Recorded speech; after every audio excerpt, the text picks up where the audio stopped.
అనంతపురం జిల్లా గుత్తిలో టీడీపీకి చెందిన 2 వర్గాలు గొడవ పడ్డారు. ఇరు వర్గాలకు చెందిన 40 మందిపై పోలీసులు కేసులు పెట్టారు. టీడీపీ నేతలు ఒకరిపై ఒకరు దాడికి దిగారు. స్కార్పియో ఇల్లు ధ్వంసం చేసుకున్నారు. స్థానికులు తెలిపిన వివరాల మేరకు గుత్తిలోని లచ్చానుపల్లిలో వాసు అనే జీఆర్పీ కానిస్టేబుల్ టీడీపీ నేతగా చలామణి అవుతున్నాడు. గుత్తిలో దుకాణం ఏర్పాటు చేసుకుని జీవనం సాగిస్తున్న కొంగనపల్లికి చెందిన టీడీపీ కార్యకర్త గోవర్ధన్ మధ్య కొంతకాలంగా స్థల వివాదం నడుస్తోంది. గుత్తి అనంతపురం మార్గంలో ఉన్న సదరు స్థలాన్ని తాను కొనుగోలు చేశానంటూ వాసు హద్దులు ఏర్పాటు చేసుకుని చుట్టూ గోడ నిర్మించాడు. అయితే ఆ స్థలం తనదిగా గోవర్ధన్ పేర్కొంటూ వాసు చర్యలను ఆక్షేపిస్తూ వచ్చాడు. ఈ క్రమంలో స్థలంలో ఏర్పాటు చేసిన హద్దులను గోడను ఓ వర్గం ధ్వంసం చేసింది. దీంతో వారిపై వాసు దాడికి యత్నించాడు. ఘటనపై పోలీసులకు గోవర్ధన్ ఫిర్యాదు చేశాడు. ఈ క్రమంలో బుధవారం సాయంత్రం దాదాపు 40 మంది వాసు ఇంటిపై రాళ్లు రువ్వి విధ్వంసానికి పాల్పడ్డారు. అక్కడ ఉన్న స్కార్పియో వాహనాన్ని ధ్వంసం చేశారు. అడ్డుకోబోయిన వాసుపై కూడా దాడి చేయడంతో గాయాలయ్యాయి. వాసుని ఆసుపత్రికి తరలించారు. ఈ సంఘటనపై ఇరు వర్గాలు ఒకరిపై ఒకరు ఫిర్యాదు చేసుకున్నారు. ఈ మేరకు పోలీసులు దర్యాప్తు చేపట్టారు. ఇదిలా ఉండగా వివాదానికి కారణమైన స్థలం ప్రభుత్వ పోరంబోకుగా రెవెన్యూ రికార్డుల్లో ఉందని, అధికారాన్ని అడ్డం పెట్టుకొని ఆ స్థలాన్ని కబ్జా చేసేందుకు టీడీపీ వర్గీయులు చేస్తున్న ప్రయత్నాలు సిగ్గుచేటని స్థానికులు మండిపడుతున్నారు.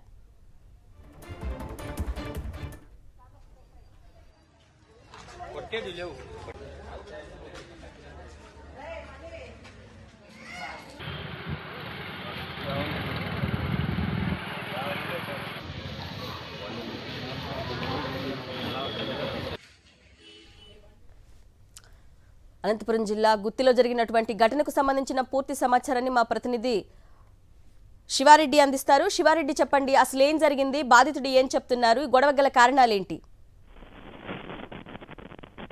అంటే ఒక ప్రభుత్వ పోరంబోకు భూమి కోసం ఇద్దరు టీడీపీ నేతల మధ్య వివాదం, అదేవిధంగా ఘర్షణ పూర్తి స్థాయిలో చర్చనీయాంశంగా మారిన పరిస్థితి కనిపిస్తోంది. అనంతపురం జిల్లా గుంటకల్ నియోజకవర్గం గుత్తి పట్టణంలో ఈ ఘటన చోటు చేసుకుంది.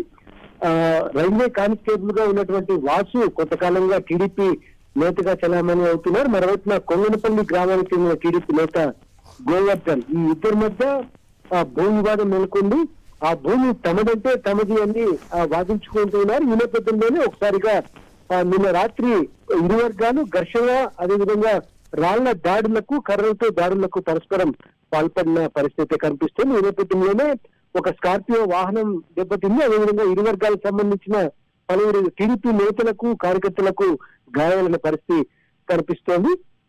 ఈ మొత్తం వ్యవహారానికి సంబంధించి గుత్తి పోలీసులు ఇప్పటికే 40 మంది పైన కేసు నమోదు చేసి విచారణ చేపడుతున్న పరిస్థితి కనిపిస్తోంది. వాస్తవానికి గుత్తి పట్టణ కేంద్రంగా ఇటీవల కాలంలో టీడీపీ నేతల సెటిల్మెంట్లు, పంచాయతీలు ఎక్కువ అవుతున్నట్లుగా ఆరోపణలు వినిపిస్తున్నాయి. ఎందుకంటే టీడీపీ నేతలు వర్గాలుగా, గ్రూపులుగా విడిపోయి ఎవరికి వారు ప్రజలను భయభ్రాంతులకు గురి చేస్తూ ఒకవైపున ల్యాండ్ ఇష్యూస్ లో కావచ్చు, లేకపోతే ఇతర సెటిల్మెంట్ లో కావచ్చు ఇన్వాల్వ్ అవుతూ పూర్తి స్థాయిలో ప్రజలను భయభ్రాంతులకు గురి చేస్తున్న పరిస్థితి కనిపిస్తుంది. ఇప్పుడు తాజాగా వాసు, అదేవిధంగా గోవర్ధన్, ఈ 2 వర్గాల మధ్య జరిగిన ఘర్షణ పూర్తి స్థాయిలో వివాదంగా మారుతున్న పరిస్థితి, చర్చనీయాంశంగా మారుతున్న పరిస్థితి కనిపిస్తోంది. ఇప్పుడు దాకా 40 మందిపై కేసు నమోదు చేశారు. అయితే వారందరినీ అరెస్ట్ చేసేందుకు కూడా పోలీసులు సిద్ధమవుతున్న పరిస్థితి కనిపిస్తోంది. Okay Shiva Reddy, thank you.